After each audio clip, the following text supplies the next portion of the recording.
मुख्यमंत्री से बार बार वो बात कर रही हैं। मान के आप चलिए। मिले कि नहीं? अरे भैया मिले रहते और हमारा मुख्यमंत्री सुने रहते तो विधायक जी झूठ बोल रही थी। विधायक जी झूठ नहीं बोल रही। जानकारी मुख्यमंत्री जी इन लोगों से कई बार मिले। नमस्कार, मैं राजेश और आप देख रहे हैं न्यूज़ 365। महागामा विधायक दीपिका पांडे ने सीधा सरकार के ब्यूरोक्रेट्स पर धरना पर बैठे पीएसएस प्रदर्शनकारियों के खिलाफ षड्यंत्र रचने का सीधा आरोप लगाया और कहा कि सरकार के कहने के बावजूद भी इनके समस्याओं पर निदान करने का मन नहीं बना रहे। क्या बोल रहे हैं सुने। जिंदाबाद जिंदाबाद जिंदाबाद। पंचायत सचिवालय स्वयं सेवक को मानदेय लागू करना होगा करना होगा करना होगा। नहीं, ये बिल्कुल ये सही बात है कि 140वां दिन है आज इन लोगों के आंदोलन का। और मुझे लगता है कि करीब करीब सभी जनप्रतिनिधियों ने, खास करके जो सरकार में जो भी विधायक हैं, उन्होंने इनकी बातों को प्रमुखता से मंत्री जी के पास भी और मुख्यमंत्री जी के पास भी रखा है। कांग्रेस के विधायक दल के नेता और हमारे पार्टी के अध्यक्ष, मैं खुद और साथ में उस दिन अम्बा जी भी थी, हम लोग चारों मुख्यमंत्री जी से बात करने इस विषय पर गए थे। मुख्यमंत्री जी ने बिल्कुल इसके बारे में सकारात्मक पहल करने के लिए निर्देश दिए हुए। लेकिन मुझे लगता है कि हमारे राज्य के ब्यूरोक्रेट्स जो हैं वो आपसी गुटबाजी में और अपने वर्चस्व की लड़ाई में सरकार का नुकसान कर रहे हैं। हम लोगों ने भी धीरज दिखाया है। वो 140 दिन तक आंदोलन करते हुए अगर अपने झारखंड के लोगों को अगर हम लोग देखते हैं तो ये हम लोगों के लिए भी अच्छी बात नहीं। लेकिन जब अगर इस विषय पर मंत्री जी गंभीर हैं, इस विषय पर मुख्यमंत्री जी ने ग्रीन सिग्नल दिया है, तो आखिर विलम्ब किस बात को लेकर के? अगर सरकार को कोई निर्णय लेना है, अगर मंत्री मुख्यमंत्री सहमत है उस बात से, ये जो प्रशासनिक प्रक्रिया करनी है ये ब्यूरोक्रेट्स को करना है। लेकिन मुझे लगता है कहीं ना कहीं वो अपने काम को लेकर के गंभीर नहीं है और इस तरीके से ढुलमुल रवैये से तो बहुत ही परेशान है। आपकी जैसे ही अम्बा प्रसाद जी भी पहुंची थी यहाँ पे दुर्गा पूजा से पहले और उन्हें आश्वासन दिया था इन लोगों को कि दुर्गा पूजा के बाद शुभ समाचार मिलेगा, लेकिन मुख्यमंत्री से मिलाने का भी वादा करके गए थे लेकिन मिला नहीं पाए। देखिए, सिर्फ मिलाने की बात नहीं है, मुख्यमंत्री जी तक उनकी बातों को हम लोगों ने पहुँचाने का काम किया है और मुख्यमंत्री जी इन लोगों की तकलीफ़ों से अवगत हैं। और हमारे पार्टी के प्रदेश अध्यक्ष और विधायक दल के नेता जो इस विभाग के मंत्री भी हैं, उन्होंने भी बहुत सकारात्मक इस पर बात करी और हमें भी यह आश्वस्त किया गया था कि जल्दी इस पर कोई निर्णय ले लिया जाएगा। लेकिन यह विलम्ब मुझे नहीं लगता कि ये विभाग और मुख्यमंत्री जी की तरफ से ये बिल्कुल 100% उदासीनता ब्यूरोक्रेट्स की है। अगर इन बातों को वो लोग गंभीर, क्या वजह है कि आज राज्य में कि लोग 140 दिन से आंदोलन करें? ऐसी क्या परिस्थिति है और इनकी ऐसी कौन सी मांग है जो सरकार पूरा नहीं कर सकती है? हो सकता है 10 मांग है उसमें हम 10 पूरा ना कर पाएँ, लेकिन कहीं से तो शुरुआत करेंगे। मैम, इन लोग मांगों पर कार्रवाई करके इनका आंदोलन खत्म करा सकते हैं, इन्हें काम पर लगा सकते हैं। ट्रेंड फोर्स है राज्य के। यही नहीं, आप देख रहे हैं बगल में टेट वाले लोग भी आंदोलनरत हैं। वही कृषक मित्रों का हाल है। पोषण सखियों के बारे में हम लोगों ने इतनी बार बात को विधानसभा में भी उठाया।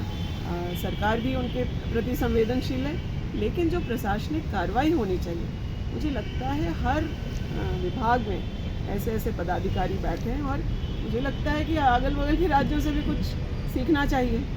जब आप कोई नीति बनाना चाहते हैं, कोई निर्णय लेना चाहते हैं, तो आपको संविधान के अनुरूप उसे कैसे करेंगे, उस पर जो सरकार में प्रतिनिधि हैं उनकी मदद करनी चाहिए। तो आप उन रास्तों को ना बता करके हर काम में अड़ंगा कैसे लगे, कैसे हमारे बच्चे कोर्ट चले जाएं, इस तरह के काम इस राज्य के ब्यूरोक्रेट्स कर रहे हैं और इसकी जवाबदेही उन्हें लेनी पड़ेगी। मैम, ये लोग का एक मांग सिर्फ एक था कि मुख्यमंत्री हमारे से मुलाकात करें और हमारी समस्याओं को सुने, लेकिन मुख्यमंत्री पास अब तक वो समाचार नहीं पहुंच पाया है। आप लोगों को गलत जानकारी, मुख्यमंत्री जी इन लोगों से कई बार मिले है ना। अब इनकी जो मांगे हैं उन पर कार्रवाई होनी चाहिए। इन लोगों के बिहाफ पे मुझे लगता है कई सारे सरकार के विधायक जो हैं वो जाकर के बातों को मंत्री जी के सामने और मुख्यमंत्री जी के सामने रखें और ये हम लोगों के समक्ष की बात है कि उस पर सकारात्मक निर्देश मुख्यमंत्री जी ने दिए। आप विभाग में जो पदाधिकारी बैठे हैं या सरकार में चीफ सेक्रेटरी हैं और तमाम पदाधिकारी हैं, उन लोगों के उदासीन होने का क्या कारण है और हम लोगों की भी सहन शक्ति की एक सीमा है। हम लोग आंदोलन से निकल करके आए हैं। किसी आंदोलन को 140 दिन तक कोई चला रहा है तो ये ब्यूरोक्रेट्स को नहीं समझ में आएगा। इन्हें तो एक बार परीक्षा देना है, फिर सरकार में बैठे तो 60वें साल इन्हें जा कर के रिटायरमेंट लेना है। लेकिन जनप्रतिनिधियों को हर 5वें साल जनता की अदालत में खड़ा होना पड़ता है। और इस तरह के जो लोग अनुबंध कर्मियों के नाम पर चाहे प्रोत्साहन राशि पर काम कर रहे हैं या इस तरीके के जो लोग हैं, उन लोगों पर के नौकरी पर तो हर वक्त तलवार लटका रहता है। सरकार भी आपकी है, अफसर भी आपके हैं, फिर दिक्कत कहाँ पे? नहीं, अफसर हमारे नहीं हैं। अफसर प्रशासनिक हैं और वो एक तंत्र है, एक पिलर है। सरकार का अगर गाड़ी का 4 पहिया है तो उसका एक चक्का ये ब्यूरोक्रेट्स हैं। इनको अपनी जवाबदेही जल्द से जल्द समझ करके इस राज्य में वैसे काम करने चाहिए जो सरकार की आइडियोलॉजी के अनुरूप। ये विलम्ब और देरी और गलतियों, कागज़ों में गलतियों का जो लगातार सिस्टम चल रहा है उस पर ज़रूर ब्रेक लगना चाहिए। इसमें कौन से अफसर का मतलब आप नाम लेना चाहेंगे? जो जब हर बात की जिम्मेदारी अगर जनप्रतिनिधियों की बात हो तो अगर लोग मुख्यमंत्री की जिम्मेदारी तय करते हैं तो इस राज्य के चीफ सेक्रेटरी क्या करते हैं? क्यों नहीं अपनी जवाबदेही को समझते हुए वैसे काम कैसे हो ये समझाने का काम या उसके हिसाब से कागज़ बनाने का काम इस राज्य के ब्यूरोक्रेट्स नहीं करते। काम कैसे ना हो और क्यों नहीं हो रहा है उसका बहाना और एक्सक्यूज़ तमाम पदाधिकारियों के पास है। इस रवैये से हम लोगों का जो है हम लोगों के सरकार की बदनामी हो रही है, हमारे राज्य के मुख्यमंत्री की बदनामी हो रही है, हमारे मंत्री की बदनामी हो रही है और उसके लिए वो लोग दोषी नहीं। तो जो गलती कर रहा है उसे जवाबदेही लेनी पड़ेगी और उन्हें काम करके दिखाना पड़ेगा। बगल का राज्य है बिहार, हमारे राज्य के युवा आज परेशान नौकरियों के लिए हैं। हमारे पास वैकेंसीज है, उसको जल्द से जल्द भरने का काम करना चाहिए। लेकिन नहीं, मैंने पूछा है कई बार ऐसे पदाधिकारियों से मिल करके कि क्या आप लोग को ज़रा भी शर्म आता है कि आपका कोई भी निर्णय जाकर के कोर्ट में चैलेंज हो जाता है? मैडम, सारी नियुक्ति नियमावली को पालन करते हुए इनका बहाली हुआ था, ज्वाइनिंग हुआ था और अभी सरकार बोलती है कि बीजेपी की गलत नीति। नहीं, ये आपको पंचायत स्वयंसेवक जो हैं ये वॉलंटियर्स के तौर पर बहाल हुए थे, इनकी कोई नियमावली और इस तरह की बात नहीं, लेकिन सरकार इनसे काम कराती रही। आपका एक मांग था मुख्यमंत्री से वार्ता होनी चाहिए। आपने कई बार मुख्यमंत्री से मिले, चूँकि अभी जो विधायक जी आई हुई थी उन्होंने कई बार बात हो चुकी है और उनकी सारी बातें संज्ञान में है, तो आप धरना फिर क्यों? देखिए, ये तो बहुत मतलब अब धरना तो हम लोग करेंगे ही, क्योंकि बात करने से और आश्वासन देने से थोड़ी काम चलेगा। तो मुख्यमंत्री जी से वो मिल रही हैं, मुख्यमंत्री जी से बार बार वो बात कर रही हैं, मान के आप मिले कि नहीं? अरे भैया, मिले रहते और हमारा मुख्यमंत्री सुने रहते तो विधायक जी झूठ बोल रही थी। विधायक जी झूठ नहीं बोल रही हैं। देखिए, ना अम्बा प्रसाद झूठ बोल रही हैं, ना दीपिका पांडे जी झूठ बोल रही हैं, ना राजेश ठाकुर जी झूठ बोल रहे हैं, ना के त्रिपाठी जी झूठ बोल रहे हैं, ना आलमगीर आलम जी झूठ बोल रहे हैं। ये सभी लोग हम लोगों के विषय में माननीय मुख्यमंत्री से बातचीत किए हैं। मुख्यमंत्री जी भी हम लोगों के मांगों का जो है मने संवेदन हुए हैं उस मांगों पर और वो मांग को करना चाहते हैं। अभी आपने सुना होगा कि दीपिका पांडे जी के द्वारा ही एक चीज़ बोला गया, जो आप लोग के सामने भी बोला गया, उनका स्टेटमेंट था कि सरकार में बैठे हुए जो पदाधिकारी हैं, प्रशासनिक पदाधिकारी, उनके ढुलमुल रवैये की वजह से ये स्थिति उत्पन्न हो रही है। मुख्य सचिव, प्रधान सचिव या फिर पंचायती राज विभाग के सचिव, इन्हीं लोग का गलती से जो है मुख्यमंत्री जी जो है अभी तक घोषणा नहीं कर पा रहे। अब क्या ये लोग समझा दे रहे हैं मुख्यमंत्री जी को, तो नहीं समझ में आ रहा है। तो अब कहीं ना कहीं जो है अभी आपने सुना स्पष्ट तौर पे कि दीपिका पांडे जी स्पष्ट तौर पर बोल दिए हैं कि आप लोगों का मांगों के प्रति अगर सरकार अब गंभीर नहीं होती है तो हम भी आप लोगों के साथ आंदोलन में बैठने के लिए तैयार हैं। इसके लिए हम सभी लोगों ने माननीय दीपिका पांडे जी को हम लोग बहुत बहुत धन्यवाद करते हैं और उम्मीद करते हैं कि उन्होंने जो बोले हैं तो वो ज़रूर हम लोगों के साथ आंदोलन में शामिल हों। दुर्गा पूजा से पहले विधायक अम्बा प्रसाद जी आए हुए थे, उनको बोले थे कि दुर्गा पूजा के बाद मुख्यमंत्री से मुलाकात करवा देंगे, एक शुभ समाचार भी मिलेगा।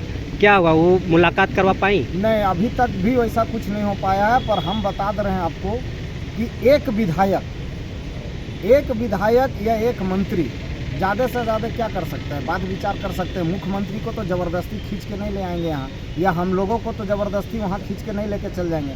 मुख्यमंत्री जी को बहुत गंभीरता से इन लोगों ने बात विचार किया हम लोगों के विषय में, और मुख्यमंत्री जी भी संवेदनशील हैं।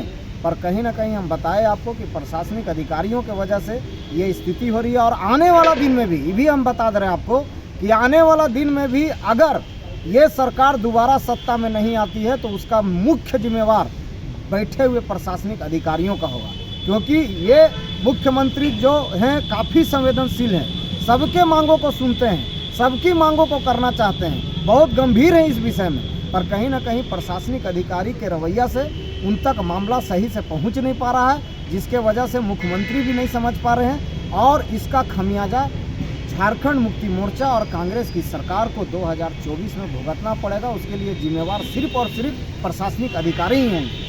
बात रेटी की आ रही थी कि उनके द्वारा कहा जा रहा था कि जॉइंट सेक्रेटरी जो है वो गुमराह कर रहे हैं मुख्यमंत्री को। बिल्कुल, ठीक है, तो उसका क्या वजह आप लोग को लगता है? इसका वजह है, हम तो सीधा तौर पे बोलेंगे और एकदम सच्चाई बोलेंगे।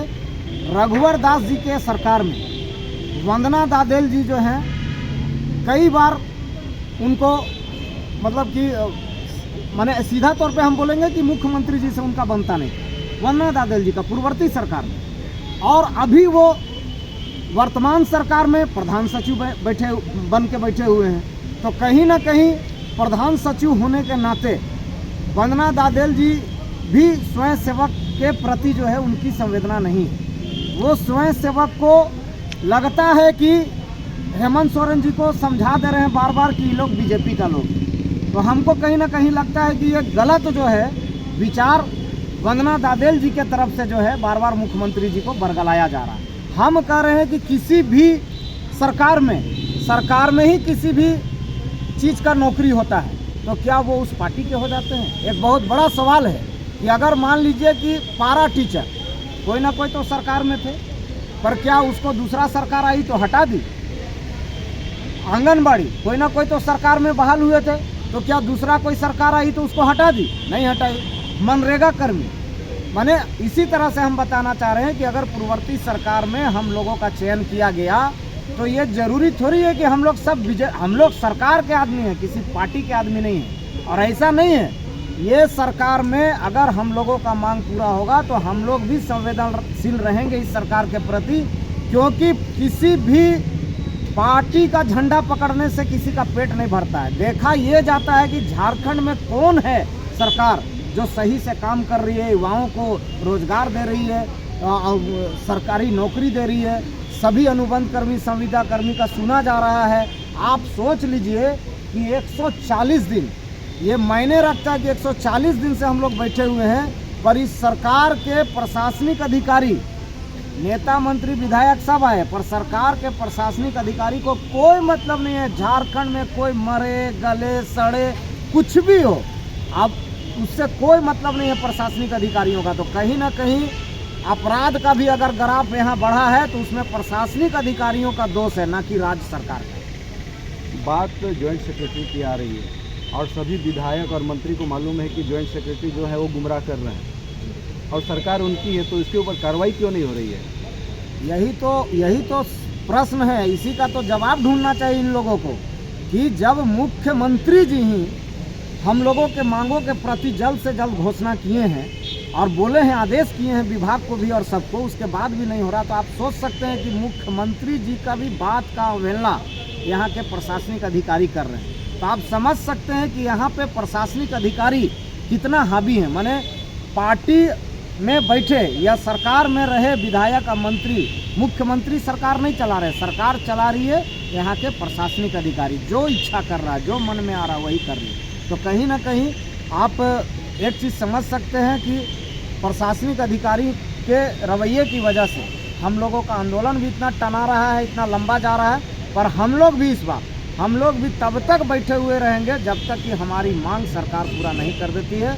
और माननीय मुख्यमंत्री जी से निवेदन है कि आप मुख्यमंत्री हैं, आप राज्य कैसे भला हो, राज्य के लोगों का भला कैसे हो, क्योंकि प्रशासनिक अधिकारी कहीं ना कहीं तो उनको क्या मतलब, उनको तो भाई तनख्वाह ले रहे हैं, लाखों करोड़ों रुपया का तनख्वाह ले रहे हैं, हर तरह का सुख सुविधा ले रहे हैं। यहाँ तो मर मिट रहा है यहाँ का झारखंड का जो बेरोजगार युवा है, वो लोग, जितने छात्र हैं, जितने अनुबंध कर्मी संविदा कर्मी, वो सभी पिसा रहे हैं इन प्रशासनिक अधिकारियों की वजह से। तो मैं माननीय मुख्यमंत्री से निवेदन करूंगा कि अगर आप हम लोगों के मांगों के प्रति समर्पित हैं, मांगों को पूरा करना चाहते हैं, तो आप तुरंत इस पर एक्शन लें और वैसे पदाधिकारियों के ऊपर कार्रवाई करें जो आपकी बातों को भी नहीं मानते।